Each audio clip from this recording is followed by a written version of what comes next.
Now we get into the games for Sunday, August 27th.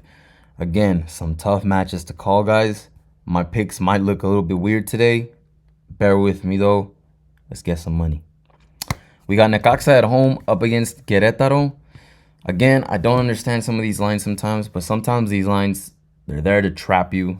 Sometimes I'm a strong believer, especially from how I've been handicapping. Like I said, this is my first year, my first season fully handicapping Liga MX, at least like this. You know, I've played, at work and stuff, predictions, and we make our own, pool and whatnot. But that's a lot different than actually handicapping with these kind of options. Now, Querétaro is clearly the better team. They're scoring more. In the Leagues Cup, they were the team to go the farthest, so they represented Mexico a lot better than most of the other teams. This Necaxa team, I think they're priced this way simply because they gave America a good fight earlier this week. They scored first and ended up losing 3-2, but still, they could say they walk away by saying that they scored 2 on America. Their best performance all year, offense-wise at least.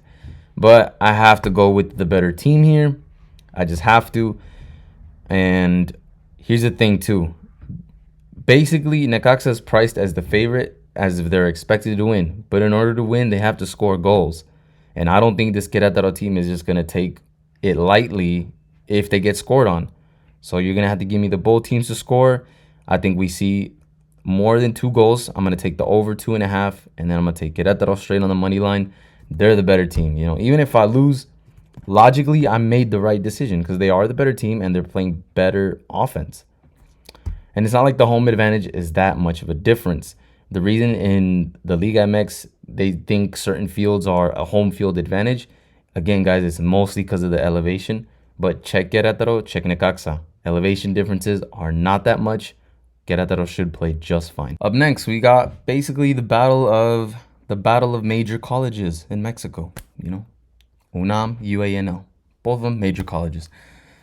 And this game, I'm not going to lie to you guys, I think this is going to be a very, very boring game. I've said it time and time again.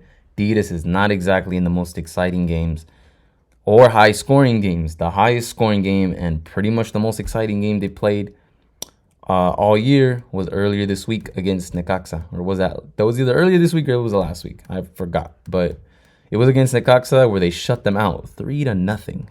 Beautiful, beautiful football from the champs. And this Pumas team, they're just really slacking. Just got their asses handed to them by Juarez, 4-1. Never did I think I would see a Juarez team shut out a giant like Pumas, 4-1. That was disgusting to see, to be quite honest with you guys. I want to say that's why they're priced this way. They're clearly a big underdog.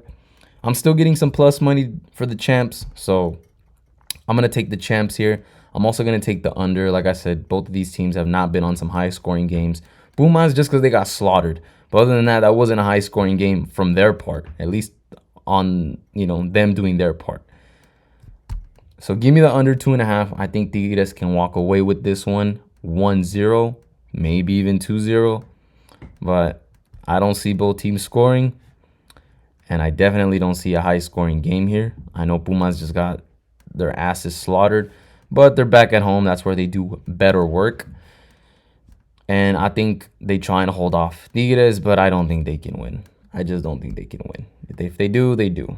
So be it. But at least from now, at the moment, on Saturday, I don't see Pumas winning on Sunday. Give me the champs. Give me the under.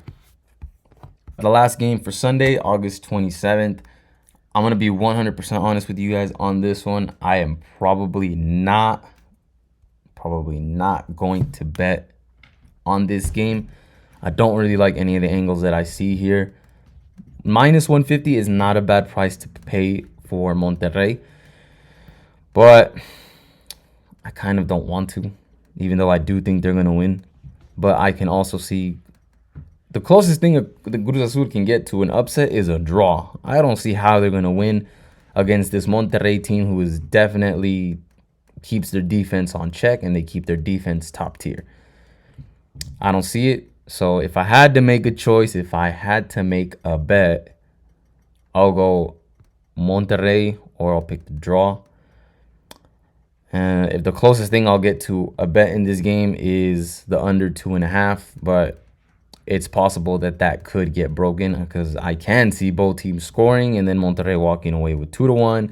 Boom, I lose the under. So I'm not even 100% sure on that. But again, it's also very, very possible. And how usually Monterrey wins their games, they walk away with a 1-0 or a 2-0 win. So I'm not sure if I want to go with the under, but that's probably the only thing that I would play. That's the closest thing I'll get to playing. Monterrey, not too confident on the price, the draw, not too confident that it actually happens. So I don't really have an angle for this game, but those are my recommended. If you guys are going to play this, Monterrey, draw, under. If you think Cruz Azul is going to go for the upset, hey, go for the upset. But I just don't see it happening. But that's the closest thing I'll get. Maybe the under.